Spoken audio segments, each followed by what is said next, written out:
And I'm like, I think of that. That's like my little, like try to get these little quotables in my mind when I'm walking around or I'm feeling a little too self-assured that day.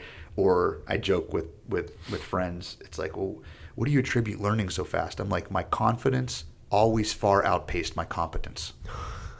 So what happened? I ended up in dumb situations a lot of time, or places where I was way over my head. And what happened at that moment? Well, I had to figure it out and survive. Yeah. Either ego survive, intellectually survive, career survive, and sometimes physically survive. Like, oh, what are we doing? I'm like, we're out in the woods right now, and you know what I mean? You get into these situations. I've never been stranded here before. What do I do? Yeah. All right, I thought I was hardcore, and I'm a little cold right now. I'm like, I can get pretty bougie pretty quick. Yeah. And I joke with friends like, you're just so hardcore and everything. Like, no. I'm hardcore because I voluntarily place the suffering I want where and how I want it. Yeah. You would be amazed later today my response to cold when I don't want it. Right. Discomfort when I don't want it. Well, what happens when you're throwing? Because like we can, and that's something we're putting together, kind of an expedition trip, so to speak, for men, in our community, in the gym, all that, where we're going to go out and we're going to backpack and camp for 3 nights. Wow. And that 4th day we'll get back to where we're supposed to be. On that 4th night, finish the trip in a hotel, drink some whiskey to celebrate, and then the next day hop on a flight and head back home, right? And we haven't picked the location yet. We're still working on that. But a friend of mine who's going to lead it, he's a seer specialist and all that. And, the cool thing is we're choosing to do something hard because, this is going to be a minimalist backpacking trip. We're going to have just enough food and probably still not enough, but enough to survive for those 4 days, right? And fuel ourselves a little bit, but we're voluntarily putting ourselves in that situation. But some of the skills that my friend will teach, that navigation, how to filter water, things like this, are skills that if we're thrown into that unwillingly, we can figure out, right? And that's something that a lot of men don't have. A lot of men are paying money to go to these big events where they get yelled at and trained like a Navy SEAL for 2 days and things like that. And again, not necessarily the worst thing in the world, but with that, what are the skills you're learning that you can pass down to your kids? Talk about legacy, right? Like what are you learning that can be passed down? And getting yelled at, climbing through mud isn't really something you can pass down. What you can pass down is survival skills. What you can pass down is wisdom. A lot of men don't have wisdom, and I've been blessed to be around wise men as I've, been maturing and growing as a man. And I realize every day how unwise I am, Well, and realizing how unwise you are is a sign of wisdom. Well, it's in that weird paradox there.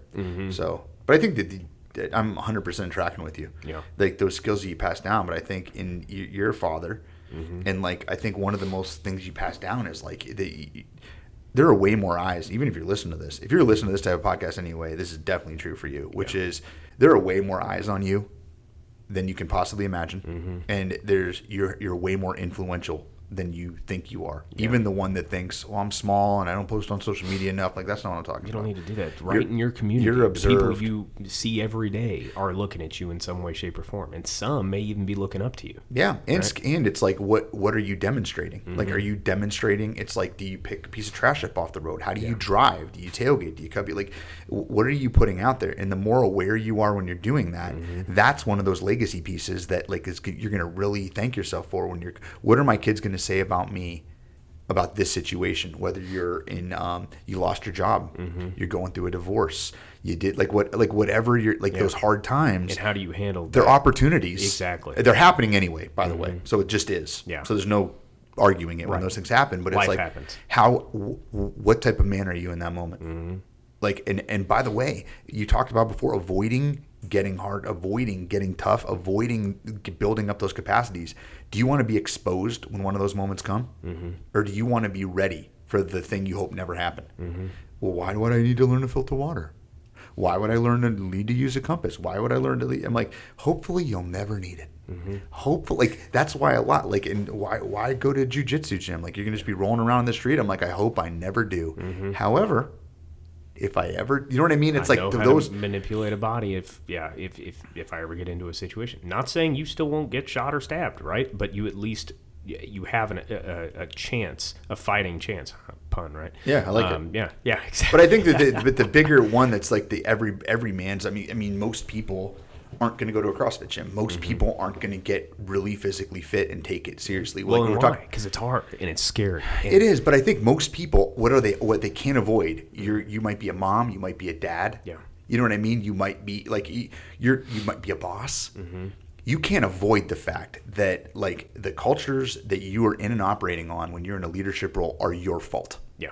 And your behavior in alignment with or against, even here at your business as well. If you state like this is what we're about, this is the legacy way or whatever, and I see behavior that doesn't align with that, like the trust drops in droves with what you say.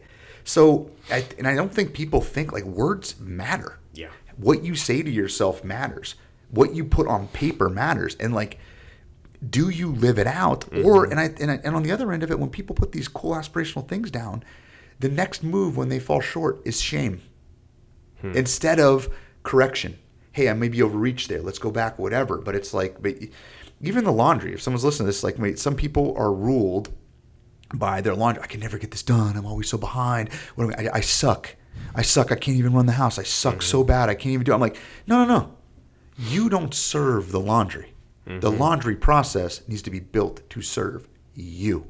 So it immediately changes the dynamic. And now you're looking at, do I even need to be doing this damn laundry? Can I ship all the laundry out? Should I get 2 more washers and dryers? Should I get the kids to do? I'm going to train the kid. Like all of a sudden, it's a different conversation people have with themselves versus just setting a goal. I tried to do the new. I tried to do it. I couldn't get to the gym. Well, I'm so sorry. I'm just not going to do it at all. I'm just not. I just can't do it. It's not for me. Yeah. You probably heard that before. It just isn't for me.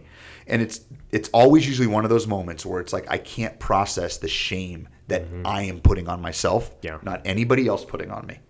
And so I revert. I'm just fat. I'm just slow.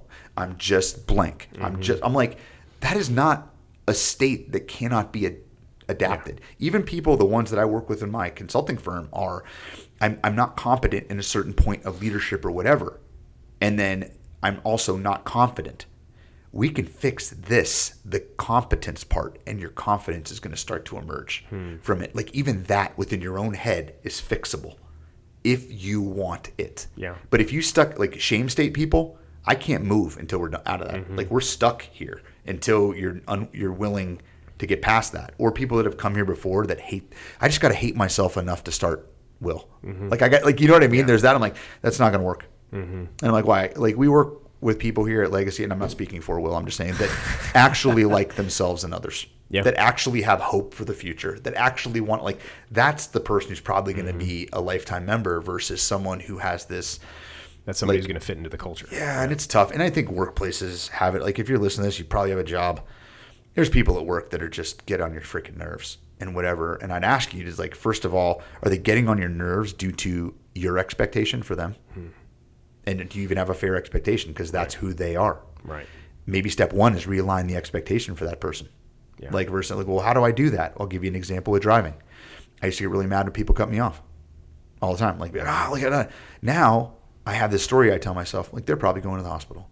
They probably, you know what? They probably really love their jobs. They got to cut me off. Now it's just like I laugh and I've used it as a tool to train me. But I have like, I get to work with amazing people at Advise in my gym. So it's like I don't even have great opportunities to talk about frustration. But it's like when someone screws up or someone does something, like usually my answer is, it's totally okay. Well, it's not okay. I'm like, just so you know, if I was doing that on my behalf, I would have made 100 mistakes before you made this one. So we can both agree that we want to fix this. Yeah. But to assume that hindsight 2020 here, I would have done it better is complete lies. Yeah. Let's fix it. Let's move on. But people leave and they're so you carry your shame with you. And what are you most mad at? The stuff that people do that you do that you hate over and over again. I'm like, but once you get that awareness, like, well, who do you hate? I hate tailgaters.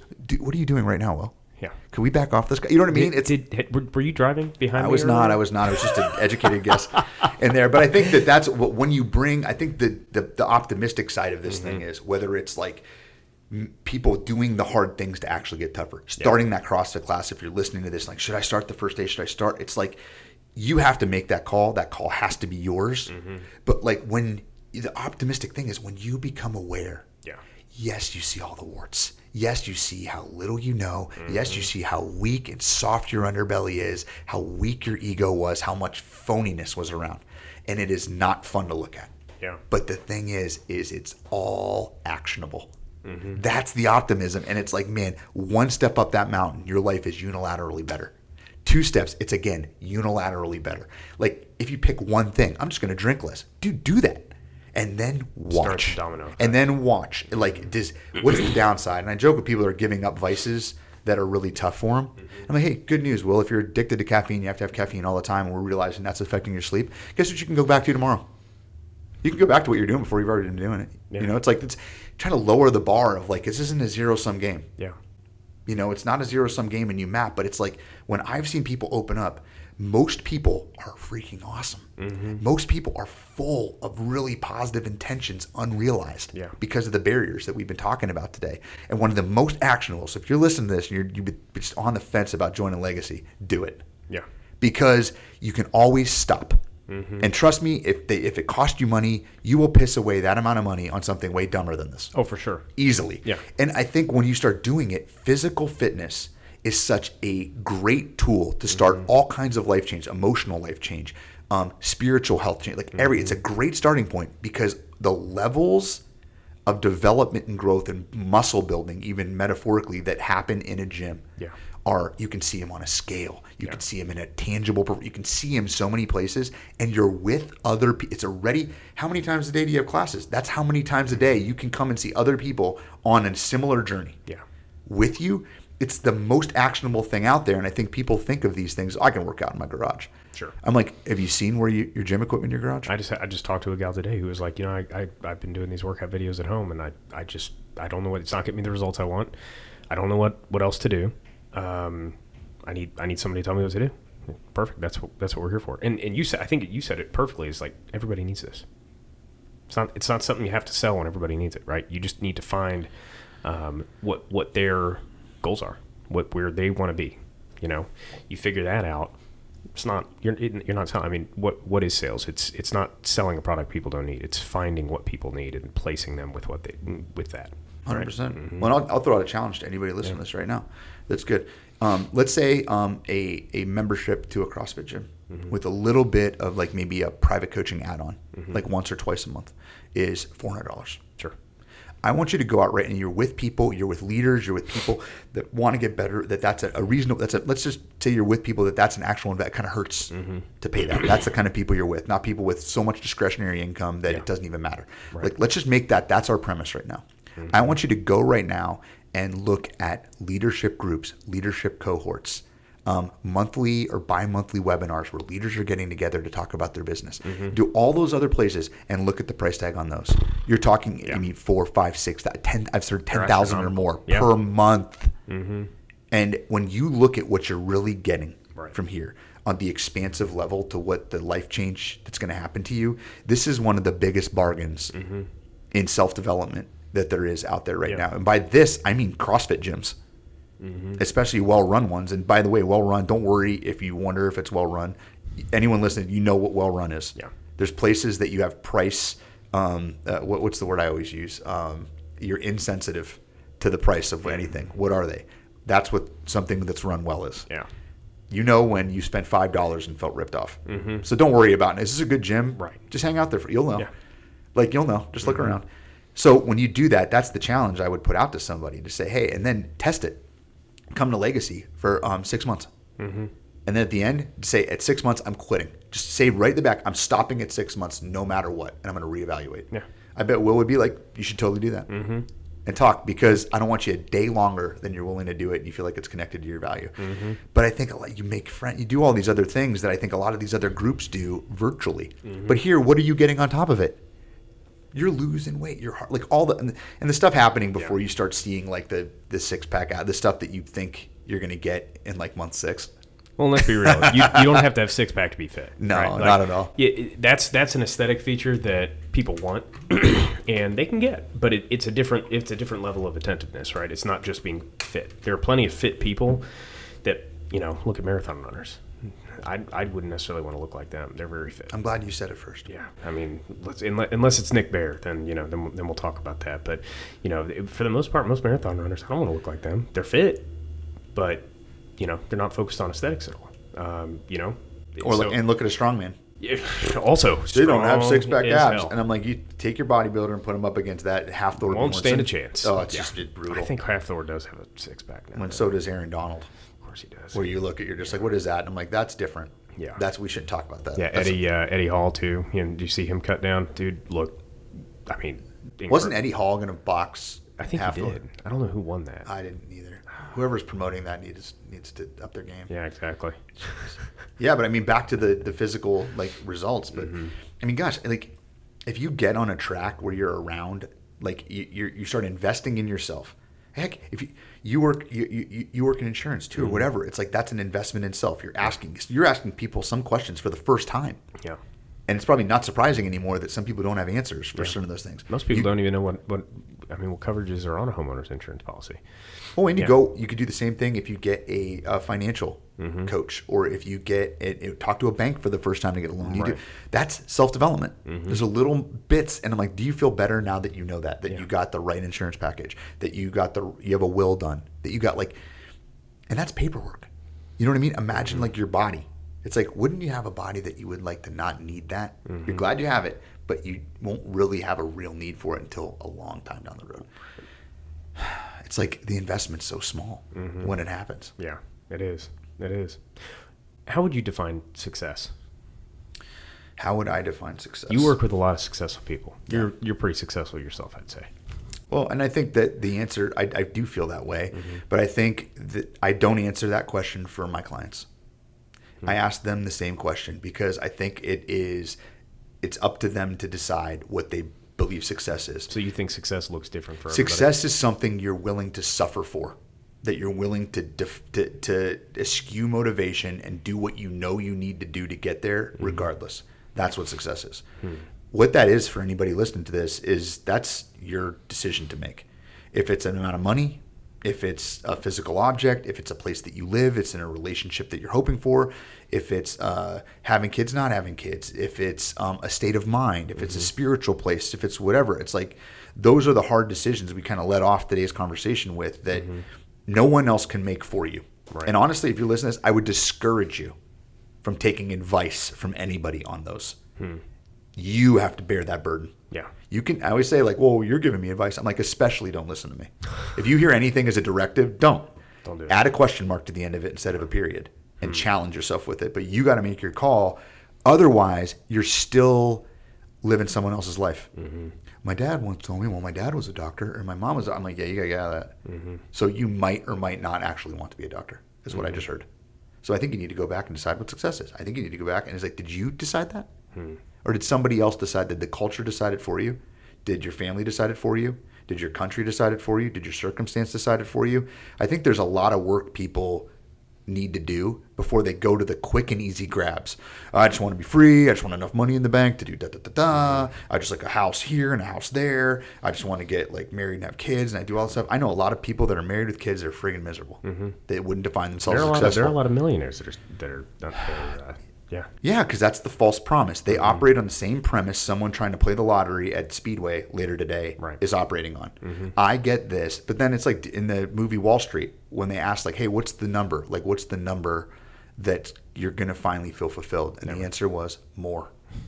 I'm like, that's an unsuccessful person. And I think that the paradox of this is the word that a lot of achievers is usually who I'm around and who I'm coaching.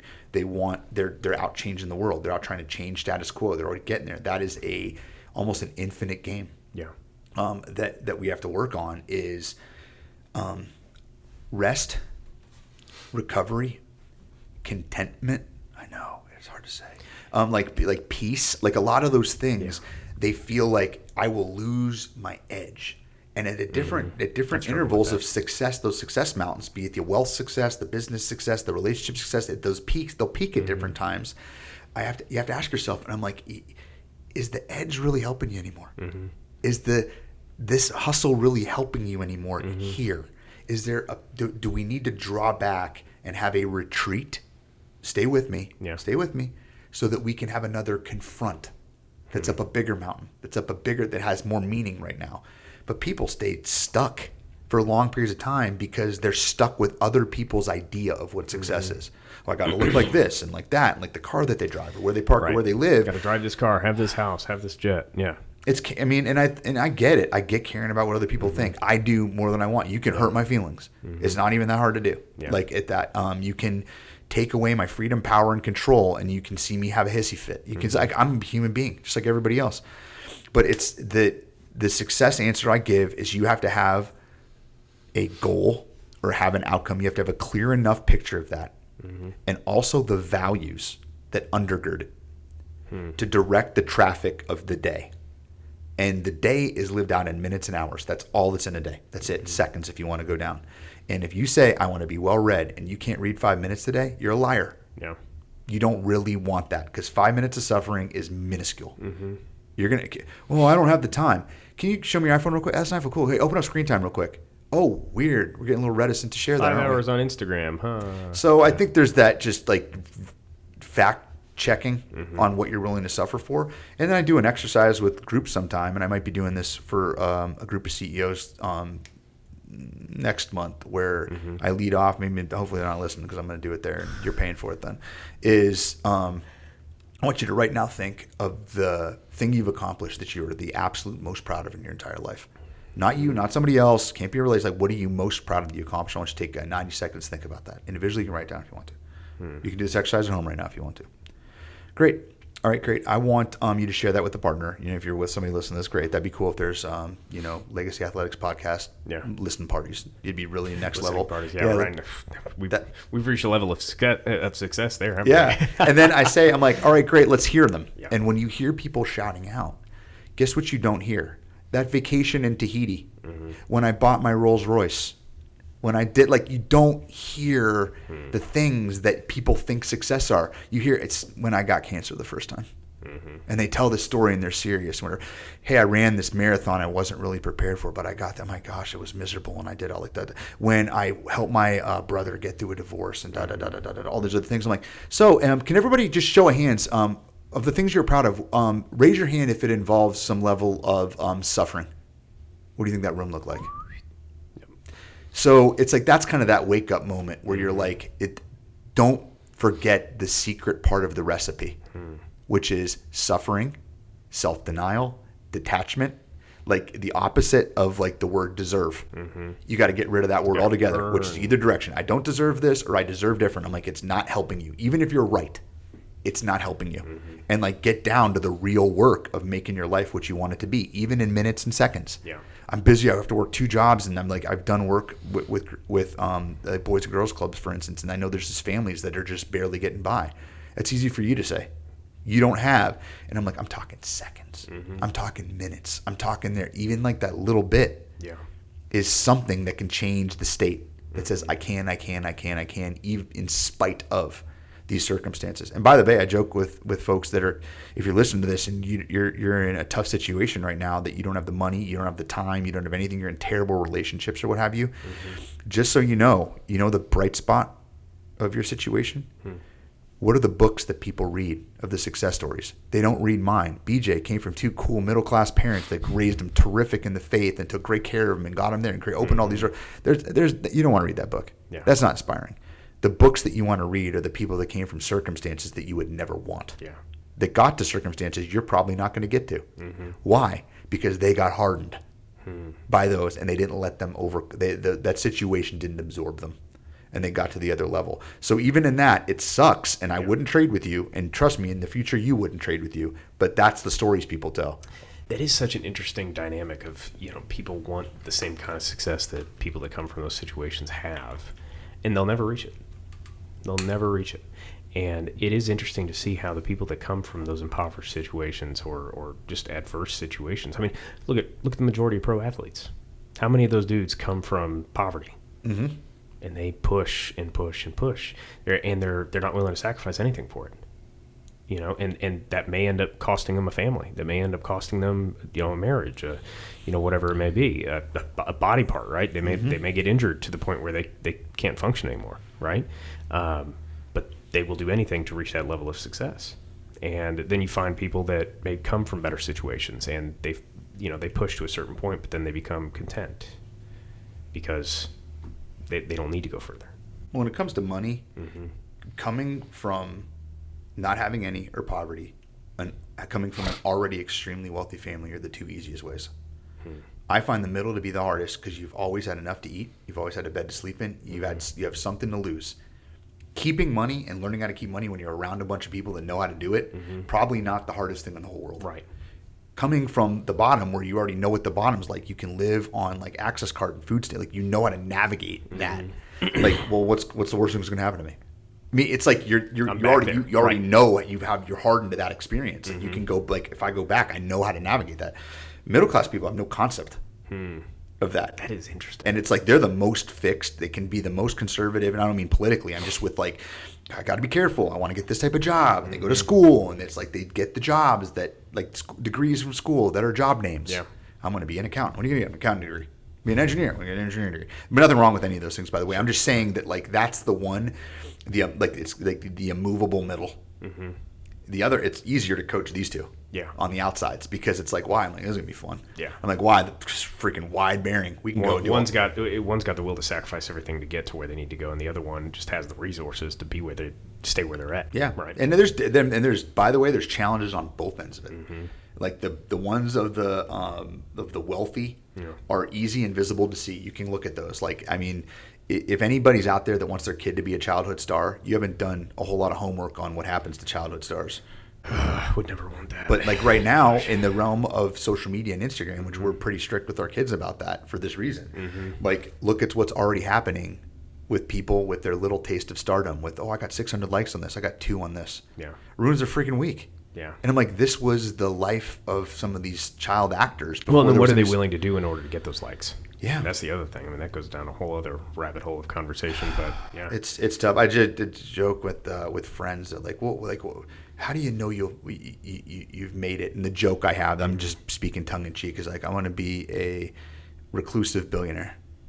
And they're like, well, how do you get there? I'm like, the minute I can't find a mentor. And they're like, why? Because the minute I know them, they're no longer a reclusive billionaire, so they can't be my mentor. Exactly. So they're out there somewhere, probably driving like a Ford Escort from like 1986 in a little house. And it's like, so now every time I see it, I'm like, that might be him. That might be her. I don't know if they exist. I don't know if a reclusive billionaire even exists, because to get to that point, what do you have to do? You know? Disappear. Yeah. You disappear, or like you live behind a foundation name that doesn't have your name on it. Or something like that, where you give away your money or what have you. It's like, it's not like I thought about this a ton or whatever, but it's like, I don't know. And one thing I wanted to hit on that just, I know this might not fit right here, is because we're talking about wealth a little bit right now when we're talking about success, is if you're young listening to this, when I mean young, like let's say you're under 40, just I'll make young relative because I'm 43, is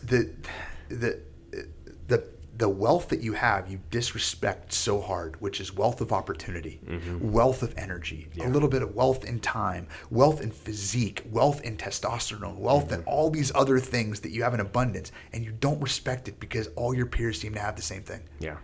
But when you are a coach, and I tell this to my coach all the time, and you see the people that pull up that you help, their cars are like awesome and way nicer than yours. And they have all this stuff that you perceive to be this great, but do you know who they want to be when they pull in here? You. And it's like a wake up. Oh my gosh. Yeah. I'm like, and I'm like, so it's like this where you put success is like on these different scales. And I heard one place that's it's an analogy. Gosh, I lost who said this, but it was brilliant. Oh, Naval Ravikant. Have you heard him? He's brilliant. The almanac that some guy made of all of his tweet storms is must read. You should check out the almanac of Naval Ravikant. Amazon will have it. But it said like here's the success map that he put out. I think that's how he put it, is like when you're young, you have time and you have health, but you don't have money and you're miserable. When you're in the middle of your career, you have money and you have health, but you don't have any time, so you're miserable. When you're old, you have time and you have money, but you don't have health, so you're miserable. He's like, so the goal is what? Have them all at the same time. Exactly. And it's like, great. So like I use that as a quick hit. I'm like, all right, do I have a day planned before I get out of my day? And I drink all the Kool-Aid I sell. Yeah. So like I don't want to do when I'm talking to clients or everything, I'm never pitching something that I haven't tried, a client's had success with, or I do myself. in there. So, because like I think that's just fugazi. If you haven't at least tested it, don't be talking about it. So I look at my day and I'm like, is this day? Am I being honest? Which means, are any meetings cascaded that I've accepted on my whole calendar? If they are, before the day starts, I have to fix that. Why? Because I'm telling one of those people a lie, and they're preparing, and they're going to go and that'd be a lie. So I got to fix that. Yeah. Is there enough space between meetings in my day that I can be a human being that has to go to the bathroom, that has to at some point eat food? That like, great, I have to adjust. I might have to adjust that. But if I've done this well, the day's preset. It's already been done. But I look at that and I get the day set out, and then I evaluate it. What am I putting on stake today with my time, my health, and my money? Have I made deliberate choices today about those things? Yes or no? And then go live your stinking day. Take off your CEO hat of your own life and put on the worker bee hat, and then shut up and work hard because you're working for you now. Instead of first thing when you wake up, I got a text from the boss, or I got a text from the I'm like, hey, you know why you knew that those existed? You picked up your damn phone and you looked at them. So it's like there's all these ways that you can corral and get to that moment to think about it. But, well, it's easy to just be busy as hell all day long and wonder, where'd my week go? Ain't that the truth? Instead of like getting up and going to the 5:30 class. Do you have 5:30? We got a 5:50. 5:50. You hardcore. And we're not quite that hardcore. There's a gym down the street that has a 4:45. 4:45? That's savage. We didn't do it because of health and sustainability reasons. Oh my gosh! I mean, just keeping a coach engaged enough to keep showing up. Or like 4:45. It's we have dudes that'll do it, and I coach those classes. But yeah, to me it was like, okay, for our coaches' sake, and really for our athletes too, that are self-destructive, right? 4:45 is not a sustainable time. Yeah, I'm glad you feel that way. Yeah. Jocko wouldn't agree with you. Jocko would disagree with me, and that's okay. But again, success is different for everybody, right? Well, no, I was going to say, like, we were talking about like success and wealth and what have you, and I'm like, I was thinking of you because every time that commercial comes on with all the athletes wearing all their custom suits, walking out, like you pop my head because you're the suit guy, and you talked about like knowing that and everything else, and I wish I was better. And sometimes when I look good, it's because I know people like you that I'm like, right. It would be like, what would Will do here? What would be the move? What would be the move? But I see those guys, and I'm like, I bet he watches that with a different lens than most people in terms of like how they're how it fits. And it like I love it when a client texts me and it's like, hey, what should I wear to this? Or I'm looking at these two. Which one should I wear? And then it's like, okay, what are you doing? Okay, that. Okay, we should probably go that route. Gosh, that's cool. Yeah, it's fun. It's fun to be able to be a part of that with people because, for me, the clothing aspect it serves a purpose, right? And if you're gonna wear it right and do it right. You don't need to be trendy. You don't need to be the fashionista, but you should look like you know what you're doing. You should look well put together. CEO, for example, right? He should know how to dress for meetings, for formal events. He doesn't need to be the traditional tuxedo or traditional suit and tie, but he should know how to do it right so that he commands respect, but also opens himself up to people too, right? The old school suit and tie, what you're watching on the Wolf of Wall Street and whatnot, it's like that's past. We're not necessarily doing suit and ties anymore, and that's fine. That may come back at some point.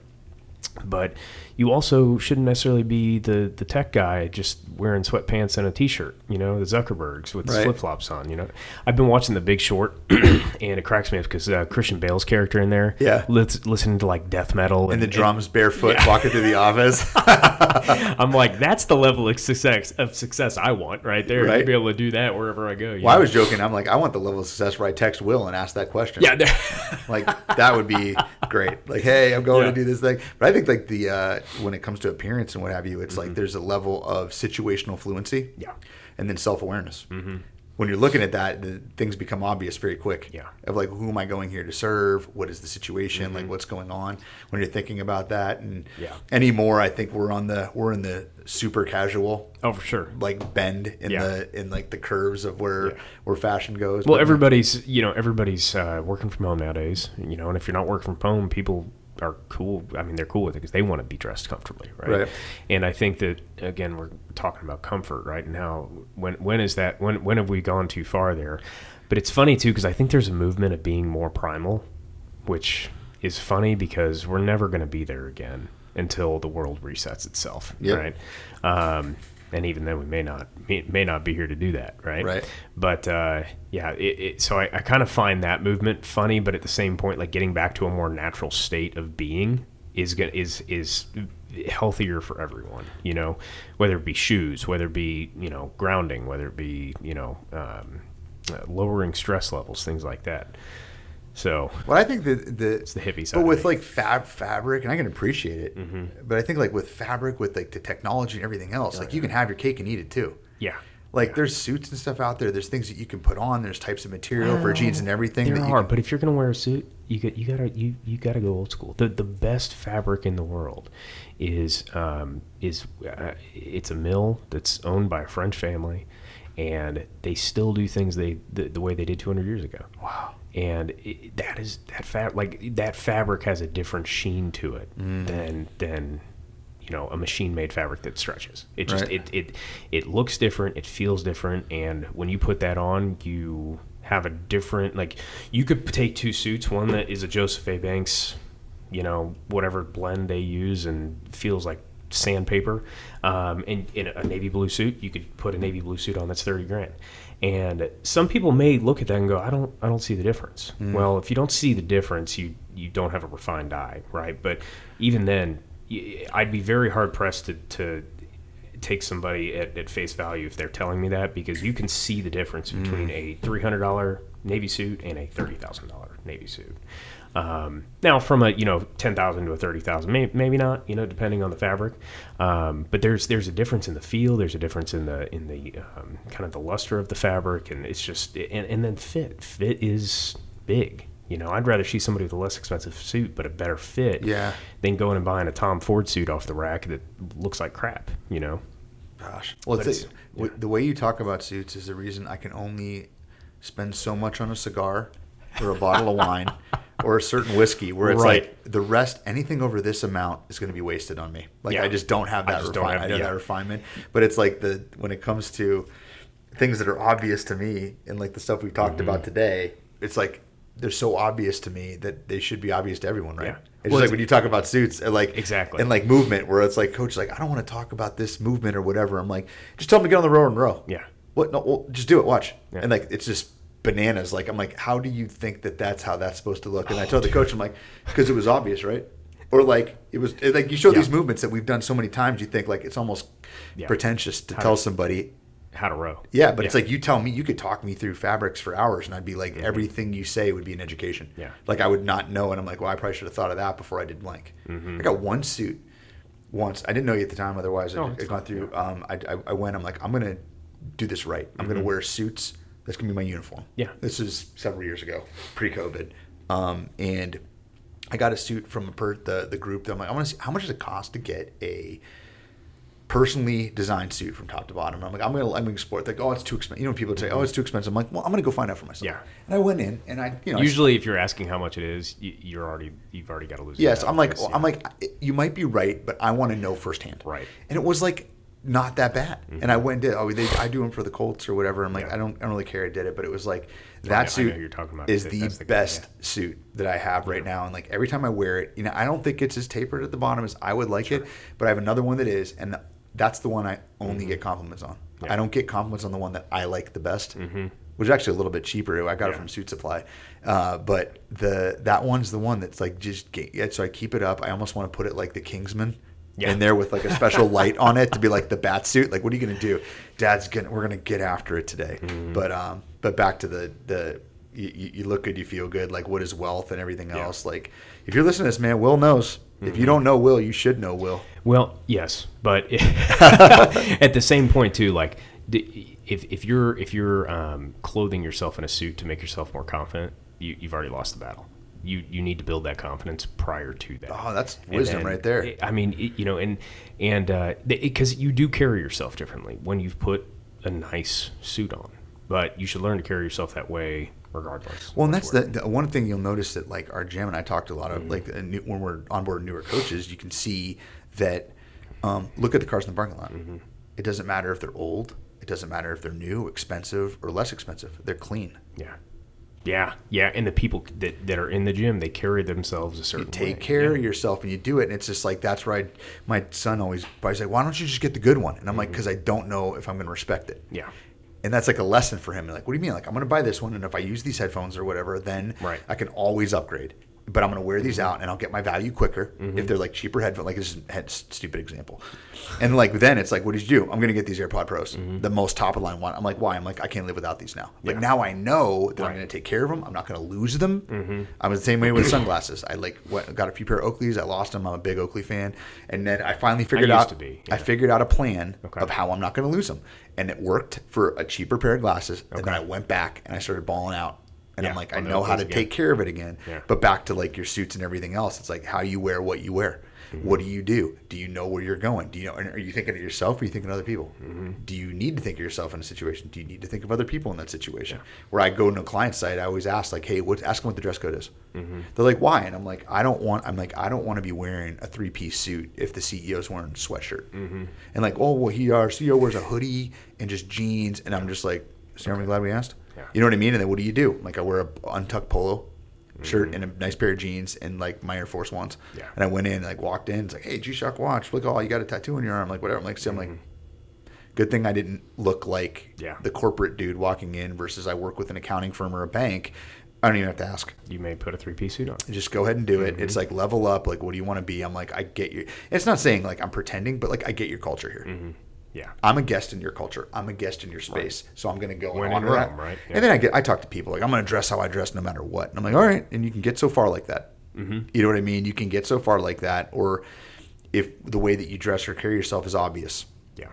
I'm an engineer. I'm going to engineering, whatever. I'm like, okay, that would make sense. I even joked once, just a quick aside, if you're hiring a software engineer or something like that, and they're dressed too good, or they interview too well, it actually should be a red flag. Oh, for sure. I'm like, why? What's this job? It's sitting behind a screen with not a lot of people looking at technology always. If they're making eye contact with you, you got the wrong person. I know. And it's like, but it's like when in hiring people, they think like you have this artifice of like what it's supposed to be like. So there's an example where even our, what we're talking about can work against you. Yeah, no doubt. No doubt. Well, so what would be the number one book you'd recommend to people? Awareness by Anthony DeMello. I have never heard of Awareness by Anthony DeMello. Okay. It's short. He's from Indian descent, and he is a psychotherapist and is a Jesuit priest. He's died in the 70s, I think. Okay. And the book Awareness is a synopsis of.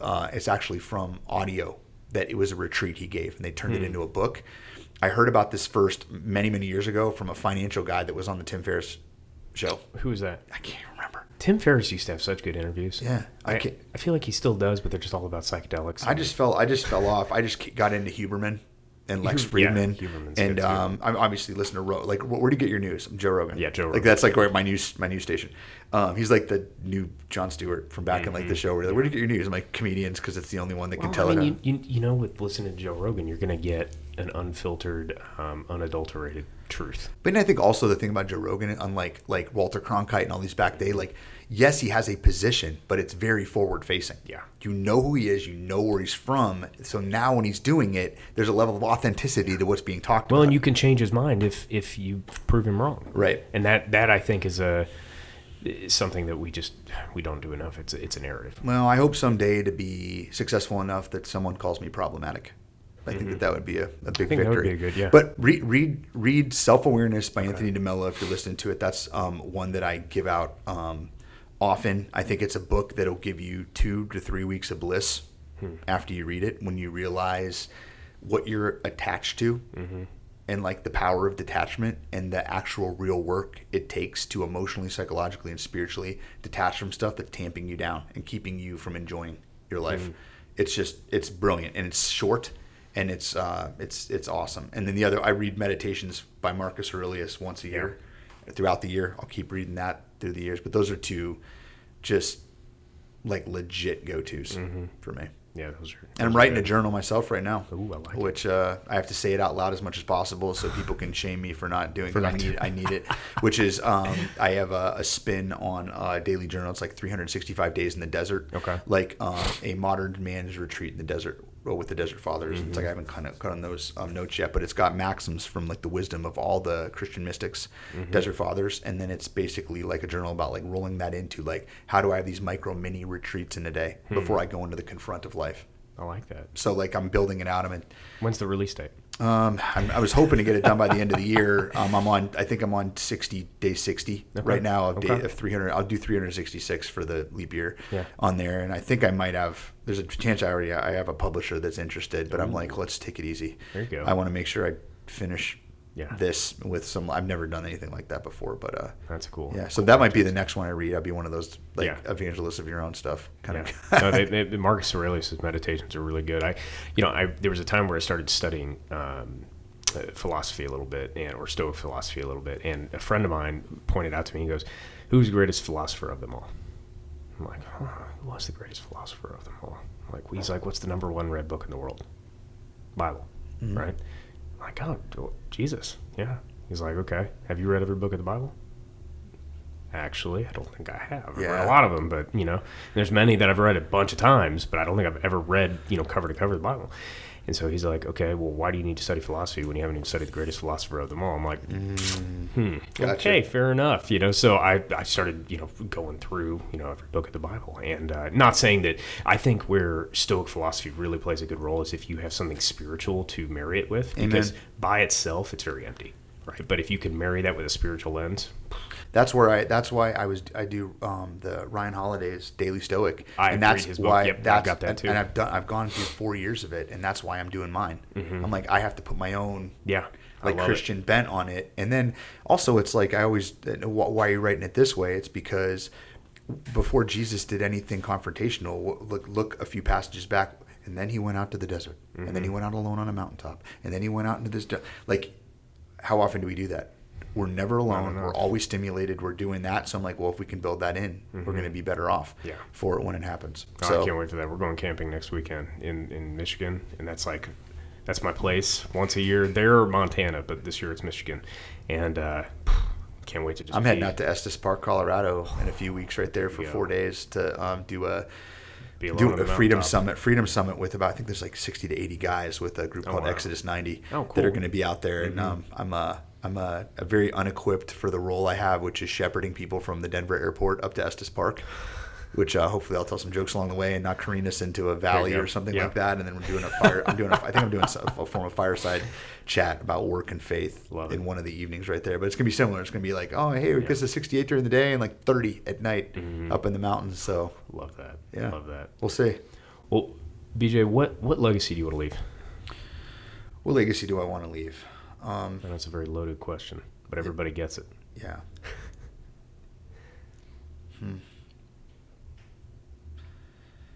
What legacy do I want to leave? I haven't put a lot of thought into that. I think with a pithy answer at least, is the legacy I want to leave that matters to me is with my kids, and that's it. So like just containing it, like what the world thinks of me, or what people, if they listen to like a podcast I was on or whatever, or read a book I do down the road, or people I consult with, I'm like, that's just, it's not going to be material to like, I'll remember. Most of us are not going to be remembered anyway. You span out long enough. But that I was real. I was authentic in my journey to achieve what I believe was successful. I lived out my faith with courage in the spirit of the martyrs. And, you may not get martyred, and it's like as a Christian, then or not. And I did it in a manner of trying to meet people where they were at versus trying to proselytize a belief system or something like that, but meeting people wherever their journey started, just like Jesus did. He wasn't out there like Bible bashing, throwing fingers like at people. Like he was meeting them where they're at, and he was loving first. And I just hope that my kids see that in me, and when I fall short of it, know that I know that, and call me out on that. And I think that would be the legacy, because it's one that I think that it's durable. That's going to be one if my kids live on, then that'll take care of the grandkids, and et cetera, et cetera. And whether they remember that's because of me or not is not relevant. I joke that I hope I get to this aspirational state of mind where all of my favorite people wanted to be forgotten. And like Thomas Aquinas was burning his own writings and throwing them in a flame. He's like, this is all hay to be burned and everything. Like, I just want to be St. Francis. I want to be just forgotten, like this going away and forgotten. And it's like, you look at that and think, oh, they must have been going crazy. I'm like, or more, they were onto something. And like, that's where I'm not like that. I Yeah. want attention. I want to be like out there. I want to be heard. I have something I think I need to say. Do you, BJ? Should maybe be a better servant of silence at times. So my legacy is something in that ballpark right there. That's my answer. I like that. That's good. That's authentic. Yeah. It's good stuff. Thank you. Well, where can people find out about you? A few different Speaking places. of being forgotten, right? Yeah. The short one on Twitter/X is at BJ McKay. Okay. So it's a pretty easy one to remember, and I punch out stuff through there. The gym's website is arsenalfitness.com to learn more about that. So if you learn there, like, oh, I'm in and around Muncie, I'd love to learn about you guys. Like, that's where we're at, and you can get connected with one of our coaches. And Advisa is advisausa.com, like AD as in dog, Visa like the credit card, USA.com. And then my podcast is advisausa.com. It's /leadership talks. Oh, cool. Leadership talks. And then you can get to my YouTube through there. Everywhere else, and it's not hard to find me on there. So I think those are the key places. That's awesome. Well, everybody, BJ McKay, thanks for coming on. Hey, thanks for having me. I appreciate it, Will. Yes, sir.